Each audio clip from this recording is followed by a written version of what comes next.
사랑하는 성도 여러분, 그리고 진리를 찾는 모든 분들께 주님의 이름으로 평안을 전합니다. 혹시 기도가 즐거움과 특권이 아닌 무거운 짐이나 숙제처럼 느껴질 때가 있으신가요? 정해진 시간에 의무감으로 무릎은 꿇지만 마음은 공허하고 아무런 위로도 얻지 못한 채 일어서곤 하지 않으신가요?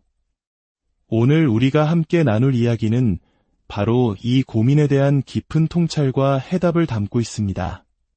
잠시 시간을 내어 이 말씀에 귀 기울여 주십시오. 만약 오늘 이 이야기가 여러분의 마음에 울림을 준다면 좋아요와 공유를 통해 더 많은 영혼에게 이 은혜를 전하는 통로가 되어주시길 부탁드립니다. 저희 채널을 구독하시면 앞으로도 계속해서 영혼을 살찌우는 귀한 지혜를 함께 나눌 수 있습니다. 이 말씀을 듣는 모든 분들의 삶에 하나님의 크신 평강과 축복이 함께하기를 기도합니다. 오늘 우리는 설교의 황태자라 불리는 위대한 설교가 찰스 스펄전 목사님의 지혜를 빌려 이야기의 문을 열고자 합니다. 지금으로부터 아주 오래전인 1860년 8월 12일 런던에서 선포되었던 그의 메시지 참된 기도, 참된 능력을 오늘 우리의 삶에 비추어 재해석해 보겠습니다. 그는 마가복음 11장 24절 말씀을 중심으로 기도의 본질을 탐구했습니다. 그러므로 내가 너희에게 말하노니 무엇이든지 기도하고 구하는 것은 받은 줄로 믿으라 그리하면 너희에게 그대로 되리라. 이 말씀은 단지 기적을 행하는 믿음에 관한 것이 아니라 믿음 그 자체가 만들어내는 기적, 즉 기도의 신비로운 힘에 관한 말씀입니다. 이것은 사도들만의 유산이 아니라 주 예수 그리스도의 약속을 믿고 그들의 믿음의 길을 따라 걷는 오늘날의 우리 모두에게 주어진 귀한 약속입니다. 우리 중 많은 이들이 기도의 즐거움을 누리지 못한다고 불평합니다. 기도를 소홀히 하지는 않습니다. 차마 그럴 담대함은 없기 때문이죠. 하지만 할 수만 있다면 피하고 싶어 합니다. 기도에서 아무런 기쁨도 능력도 경험하지 못하기 때문입니다. 마치 바퀴가 빠진 수레처럼 우리의 기도는 삐걱거리며 힘겹게 나아갑니다. 정해진 시간 동안 무릎을 꿇고 중얼거리지만 영혼의 쉼이나 회복 없이 무기력하게 일어섭니다. 침대에 누웠지만 깊은 잠을 자지 못해 피로가 풀리지 않은 사람처럼 말입니다. 다시 기도의 시간이 찾아오면 양심의 가책 때문에 마지못해 무릎을 꿇지만 하나님과의 달콤한 교제는 없습니다. 그분께서 나의 필요를 채워주실 것이라는 확신 없이 그저 입술로 필요를 나열할 뿐입니다. 익숙한 표현들을 한 바퀴 돌고 나면 이전보다 오히려 더 무거운 마음과 혼란스러운 양심을 안고 일어서게 됩니다. 많은 그리스도인들이 기도를 하나님께 가까이 나아가는 축복받은 특권이 아니라 단지 그리스도인이라는 증거를 잃지 않기 위해 마지못해 해야 하는 의무로 여기고 있습니다. 형제자매 여러분, 저는 결코 여러분을 정죄하려는 것이 아닙니다. 오히려 오늘 이 시간을 통해 여러분을 그낮고 메마른 은혜의 상태에서 끌어올려 더 높고 건강한 영적 세계로 인도하는 도구가 되기를 간절히 소망합니다. 만약 오늘 이후로 여러분이 기도를 공기처럼 삶의 가장 즐거운 활동 중 하나로 여기게 된다면 필요한 양식보다 더 귀하게 여기고 하늘의 가장 큰 사치로 생각하게 된다면 저는 제게 주어진 가장 위대한 사명을 다한 것이며 여러분은 하나님께 감사해야 할 큰 축복을 받은 것입니다. 자, 이제 저와 함께 세 가지를 차례로 살펴봅시다. 첫째, 말씀 본문을 자세히 들여다보고 둘째, 우리 주변과 우리 자신의 기도 생활을 돌아보며 마지막으로 우리 위에 계신 하나님을 우러러봅시다. 먼저 말씀 본문을 자세히 들여다봅시다. 마가복음 11장 24절을 깊이 묵상하면 위대하고 능력 있는 기도에 필요한 본질적인 요소들을 발견할 수 있습니다. 첫째, 기도에는 반드시 간구해야 할 구체적인 목표가 있어야 합니다. 예수님께서는 무엇이든지 기도하고 구하는 것들에 대해 말씀하셨습니다. 이는 하나님의 자녀들이 아무런 구할 것도 없이 그저 막연하게 기도하는 것을 원치 않으신다는 뜻입니다. 둘째, 기도에는 간절한 소망이 담겨 있어야 합니다. 주님께서는 우리가 기도할 때 소망을 품고 있음을 전제로 말씀하십니다. 뼈대만 앙상하게 남은 형식적인 기도는 살아있는 기도가 아닙니다. 그것은 기도의 흉내일 뿐, 온 마음과 영혼을 다한 간절함이 넘쳐 흐를 때 비로소 기도는 모든 것을 이기는 전능한 활동이 됩니다. 셋째, 굳건한 믿음은 능력 있는 기도의 핵심 요소입니다. 받은 줄로 믿으라. 우리가 드리는 기도를 하나님께서 실제로 듣고 계시며 반드시 응답하실 것이라는 믿음이 없다면 우리는 하늘에 상달되는 만족스러운 응답을 받을 수 없습니다. 넷째, 이 모든 것과 더불어 응답에 대한 확신이 따라야 합니다. 본문은 단순히 받을 것을 믿으라고 하지 않고 이미 받은 줄로 믿으라고 말씀하십니다. 아직 손에 쥐지 않았지만 이미 받은 것으로 여기고 그렇게 행동하라는 것입니다. 이 네 가지 요소를 하나씩 자세히 살펴보겠습니다. 첫째, 가치 있는 기도가 되려면 간구할 구체적인 목표가 있어야 합니다. 우리는 종종 기도할 때 이것저것을 두서없이 헤매다가 아무것도 얻지 못합니다. 왜냐하면 그 어느 것 하나 진정으로 원하지 않기 때문입니다. 수많은 주제에 대해 말하지만 영혼은 단 하나의 목표에도 집중하지 못합니다. 혹시 여러분은 하나님께 무엇을 구할지 미리 생각하지도 않은 채 무릎을 꿇은 적이 없으신가요? 그것은 마음의 동기 없이 그저 습관을 따르는 행위일 뿐입니다. 마치 무엇을 살지 정하지도 않고 상점에 들어가는 사람과 같습니다. 물론 그곳에서 우연히 유용한 물건을 살 수도 있겠지만 그것이 현명한 방법은 아닐 것입니다. 마찬가지로 기도하는 중에 진정한 소원이 생겨 응답을 받을 수도 있습니다. 하지만 깊은 묵상과 자기 성찰을 통해 영혼을 준비하고 이루고 싶은 분명한 목표와 진실한 간구를 가지고 하나님께 나아간다면 얼마나 더 좋겠습니까? 활 쏘는 사람이 관역이 어디 있는지도 모르고 활을 쏜다고 상상해 보십시오. 그가 성공할 수 있을까요? 선장이 무엇을 찾는지도 모른 채 탐험 항해를 떠난 배를 상상해 보십시오. 그 배가 위대한 과학적 발견이나 황금 보물을 가득 싣고 돌아오리라 기대할 수 있겠습니까? 세상의 모든 일에는 계획이 필요합니다. 무엇을 만들지 알지 못한 채 일터로 향하지는 않으면서 어찌하여 무엇을 얻어야 할지 모른 채 하나님께 나아가십니까? 만약 여러분에게 분명한 목적이 있다면 기도가 결코 단조롭고 힘든 일이 아님을 발견하게 될 것입니다. 오히려 기도의 시간을 간절히 사모하게 될 것입니다. 내게는 이것이 필요해. 하나님께 나아가 이것을 구해야겠어. 이 필요를 반드시 채워야 해. 이런 마음이 들 때 여러분은 홀로 하나님 앞에 엎드려 마음을 쏟아놓고 영혼이 진정으로 갈망하는 그 중요한 한 가지를 간구하기를 열망하게 될 것입니다. 기도의 대상을 구체적으로 정하는 것도 큰 도움이 됩니다. 막연하게 죄인들을 위해 기도하지 말고 특정한 죄인의 이름을 부르며 기도하십시오. 주일학교 교사라면 우리 반을 축복해 주소서라고 뭉뚱그려 기도하지 말고 아이들 한 명 한 명의 이름을 부르며 지극히 높으신 분 앞에 아뢰십시오. 가정을 위해 바라는 은혜가 있다면 빙빙 돌려 말하지 말고 하나님께 분명하고 직접적으로 간구하십시오. 재정이 부족하다면, 가난에 시달리고 있다면 그 상황을 그대로 아뢰십시오. 하나님 앞에서 거짓된 겸손으로 꾸미지 말고 즉시 본론으로 들어가십시오. 그분과 솔직하게 대화하십시오.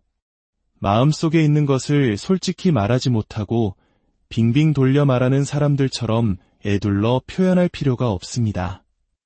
영적이든 물질적이든 필요한 은혜가 없다면 성경 구절을 뒤져 기도문을 만들려 애쓰지 마십시오. 여러분의 마음에서 자연스럽게 흘러나오는 말로 여러분의 필요를 아뢰십시오. 그것이 바로 최고의 기도입니다.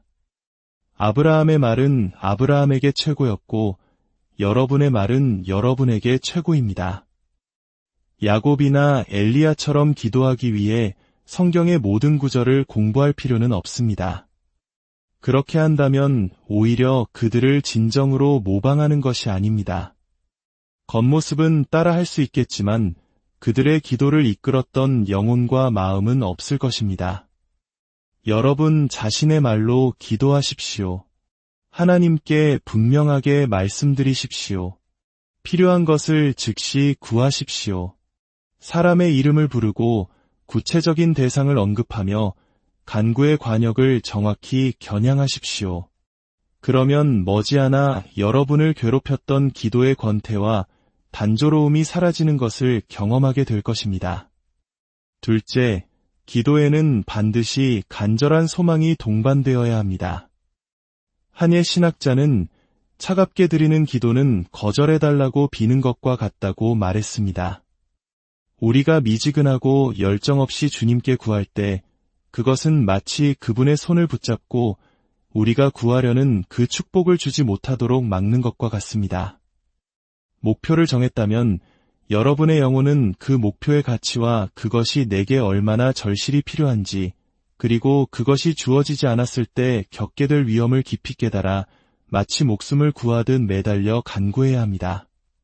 남편들이 사형 선고를 받고 처형 직전에 놓였을 때 두 기부인이 조지왕 앞에 나아가 용서를 구했던 이야기는 참된 기도의 아름다운 예시가 됩니다. 왕은 냉혹하게 그들의 간청을 거절했습니다. 부인들은 애원하고 또 애원했지만 소용이 없었고 결국 일어서지 못하고 왕궁에서 문자 그대로 끌려 나와야만 했습니다.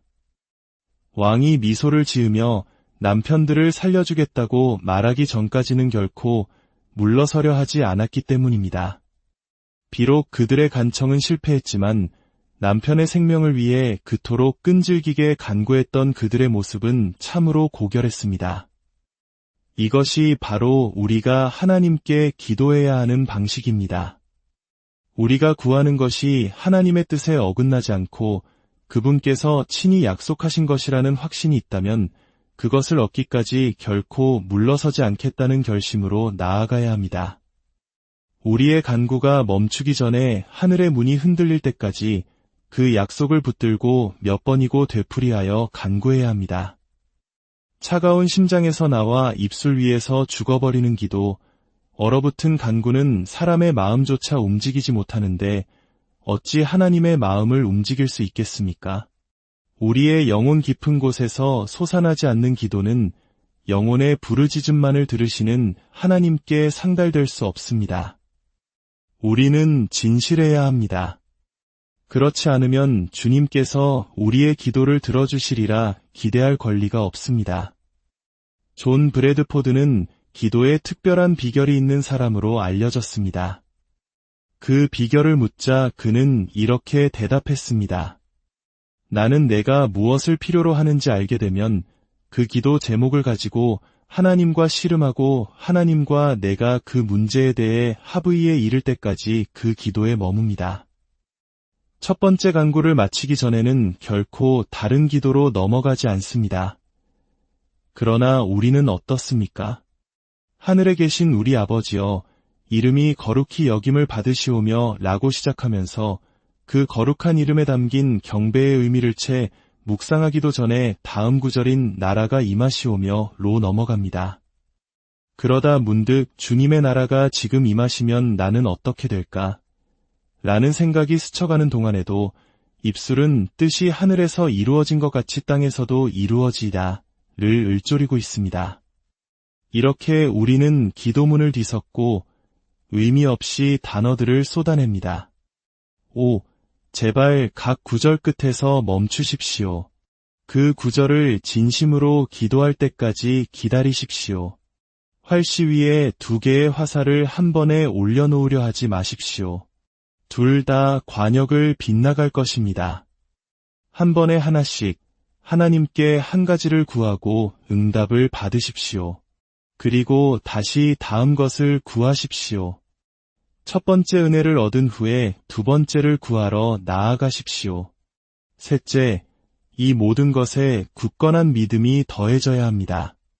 형제자매 여러분, 여러분은 기도의 능력을 믿으십니까? 여러분은 기도하는 하나님의 백성이라는 것을 압니다. 하지만 기도가 가진 힘을 진정으로 믿고 계십니까? 많은 그리스도인들이 기도가 그 자체로 본질적인 힘을 가지고 있다고 믿지 않습니다. 그러나 제 영혼의 확신은 기도가 이 우주 전체에서 가장 위대한 힘이라는 것입니다. 전기나 중력, 혹은 인간이 이름 붙였지만 이해하지 못하는 그 어떤 비밀스러운 힘보다 더 전능한 힘을 가지고 있습니다. 사람이 진정으로 기도할 때 하나님께서 들으실까 말까 하는 문제가 아닙니다. 하나님은 반드시 들으셔야만 합니다. 기도 자체에 강제성이 있어서가 아니라 그분의 약속 안에 달콤하고 복된 필연성이 있기 때문입니다. 진실하신 하나님께서는 스스로를 부인하실 수 없습니다. 5. 생각해 보십시오. 보잘것없는 당신이 여기 서서 하나님과 대화하고 하나님을 통해 온 세상을 움직일 수 있다는 것을. 당신의 기도가 응답될 때 창조 세계는 조금도 흐트러지지 않습니다. 가장 위대한 간구가 이루어져도 섭리는 한순간도 어긋나지 않습니다. 나뭇잎 하나 더 일찍 떨어지지 않고 별 하나 그 궤도를 멈추지 않습니다. 그러나 당신의 기도는 그 모든 것에 영향을 미쳤습니다. 당신의 기도는 하나님의 작정입니다. 성령의 감동으로 당신의 영혼에 심어진 기도는 빛이 있으라 말씀하신 그 창조의 명령만큼이나 전능하고 영원합니다. 당신은 기도 안에서 능력을 소유하고 있습니다. 당신은 천사들을 다스릴 권세가 있고 불과 물과 땅의 모든 요소를 다스릴 권세가 있습니다. 당신의 목소리는 별들 너머까지 들려 영원의 메아리를 깨울 것입니다. 하나님 자신의 귀가 그것을 들으시고 하나님 자신의 손이 당신의 뜻에 응답하실 것입니다. 넷째, 이 모든 것 위에 응답에 대한 확신을 가져야 합니다. 우리는 은혜를 받기 전에 미리 그 은혜를 헤아릴 수 있어야 합니다. 그것이 오고 있다는 것을 믿고 이미 받은 것처럼 행동해야 합니다. 다니엘서 10장을 보면 기도의 모든 과정이 드러나 있습니다. 다니엘이 기도하기 위해 마음을 정하고 겸비해지기 시작하자마자 그의 말은 이미 들으신 바 되었고 주님은 천사를 보내셨습니다. 천사는 다니엘에게 말합니다. 내 말을 듣고 내가 왔으나 페르시아 왕국의 군주가 21일 동안 나를 막았으므로 내가 거기 머물러 있더니 가장 높은 군주 중 하나인 미가엘이 와서 나를 도와주므로 보십시오. 하나님께서는 우리 마음에 소원을 불어넣으시고 그 소원이 싹 트자마자 우리가 부르기도 전에 응답하기 시작하십니다. 말이 입술 위에서 떨고 있을 때 그분은 이미 그 말을 아시고 응답을 보내십니다. 기도는 상상이나 허구가 아닙니다. 우주에 영향을 미치는 실제적인 힘입니다. 여러분이 일용할 양식을 구했다면 더 이상 염려하지 말고 하나님께서 들으셨고 주실 것을 믿으십시오. 병든 자녀를 위해 기도했다면 그 아이가 회복될 것을 믿으십시오. 만약 그렇지 않더라도 그것이 더 큰 축복과 영광이 될 것임을 믿고 모든 것을 그분의 손에 맡기십시오. 나는 이제 그분께서 내 기도를 들으셨음을 안다. 나는 파수꾼처럼 서서 주께서 내게 무엇라 말씀하시는지 기다릴 것이다. 이렇게 말할 수 있어야 합니다. 이제 우리 주변을 돌아봅시다. 우리의 기도 모임과 개인적인 골방 기도를 이 말씀의 거울에 비추어 봅시다. 우리의 기도 모임은 어떻습니까? 우리는 기도의 은사라는 명목 아래 수십 년간 사용해온 낡은 표현들을 유창하게 반복하는 것을 능력으로 여기고 있지는 않습니까? 기도 모임이 진정한 간구가 아닌 상투적인 문구들의 경연장이 되고 있지는 않습니까? 이제 여러분의 골방을 들여다보십시오. 그곳만큼 우리를 부끄럽게 하는 곳은 없을 것입니다. 골방의 벽들이 말할 수 있다면 무슨 말을 할까요? 나는 내가 너무 바빠서 하나님과 단 2분도 함께하지 못하는 것을 보았다. 나는 내가 졸음에 취해 무슨 말을 하는지도 모르고 중얼거리는 것을 들었다. 나는 내가 10분 동안 무릎 꿇고 있었지만 내 마음은 아무것도 구하지 않는 것을 보았다. 우리의 불신과 성급함으로 얼마나 자주 하나님의 얼굴을 모욕했습니까? 마지막으로 우리 위를 올려다봅시다. 먼저 위를 보며 눈물로 회개합시다. 하나님, 주께서는 우리에게 강력한 무기를 주셨지만 우리는 그것이 녹슬도록 내버려 두었습니다. 주께서 주신 기도의 능력을 잠재워 두었습니다. 콘스탄티누스 황제는 자신의 동전에 무릎 꿇고 있는 모습을 색이라고 명하며 말했습니다. 이것이 내가 승리한 자세다. 우리가 무릎 꿇기 전에는 결코 승리할 수 없습니다. 하지만 다시 위를 보며 기뻐하십시오. 우리가 죄를 지었음에도 불구하고 하나님은 여전히 우리를 사랑하십니다. 우리가 그분의 얼굴을 구하지 않았지만 그분은 여전히 내 얼굴을 찾으라고 외치십니다. 그분은 우리의 모든 간구를 들을 준비가 되어 계십니다. 어거스틴은 한밤중에 친구의 문을 두드리는 사람의 비유를 이렇게 아름답게 묘사했습니다. 나는 자비의 문을 두드린다. 밤이 깊었다. 종들은 모두 잠들었고 먼저 간 성도들과 사도들도 잠들어 내 기도를 들을 수 없다. 먼저 떠난 형제들도 예수 안에서 쉬고 있어 나를 도울 수 없다. 그러나 종들이 잠들고 자녀들이 응답할 수 없을 때에도 나의 주님은 깨어 계신다. 내 영혼의 한밤중에도 그분은 내 소리를 들으시고 필요한 모든 것을 주시기 위해 문으로 나오신다. 그리스도인이여, 이를 보고 기뻐하십시오.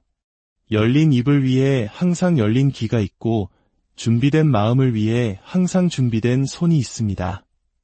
그러므로 이제부터 여러분의 기도를 새롭게 하십시오. 기도를 더 이상 낭만적인 허구나 힘든 의무로 보지 마십시오. 기도를 진정한 능력으로, 참된 기쁨으로 여기십시오. 오늘 기도로서 나의 주님의 풍성하심을 넘어서 보겠다고 도전하십시오. 그분이 채울 수 없을 만큼 입을 크게 여십시오. 그분의 약속이 보장하는 것보다 더 큰 믿음을 가지고 그분께 나아가십시오. 그리고 주께서 여러분의 마음의 소원을 이루어 주시는지 시험해 보십시오. 혹시 이 말씀을 듣는 분 중에 평생 한 번도 진정한 기도를 해보지 못한 분이 계십니까? 마음속에 구원을 향한 갈망이 있으십니까? 죄인아, 예수께로 오라. 그가 내 말을 들으시리라는 성령의 속삭임이 들리십니까? 그 속삭임을 믿으십시오. 상한 심령을 가진 자의 기도를 하나님은 받으십니다. 그러나 죄를 손에 쥔 채 자비를 구하러 나아가지 마십시오. 반역의 칼을 찬 채 왕에게 용서를 구하는 반역자를 상상할 수 있습니까? 죄악을 품고 있으면서 하나님과 화해하기를 구하는 것은 그분을 조롱하는 행위입니다. 잠자는 자여, 깨어나 당신의 하나님을 부르십시오. 당신이 탄 배가 암초에 가까워지고 있습니다. 내일 부서져 영원한 고통의 심연으로 던져질지도 모릅니다. 당신의 하나님을 부르십시오. 그리고 그분을 부를 때 당신의 죄를 버리십시오. 그렇지 않으면 그분은 당신의 말을 들으실 수 없습니다. 그분께 나아와 이렇게 간구하십시오. 나의 모든 죄악을 제거하여 주시고 은혜로 나를 받으시고 값없이 나를 사랑하여 주소서. 그리하면 그분은 당신의 기도를 들으실 것입니다. 그리고 당신은 승리하는 왕자처럼 기도하게 될 것이며 언젠가 만유의 주제이시며 영원히 찬양받으실 하나님의 별이 빛나는 보좌 앞에서 정복자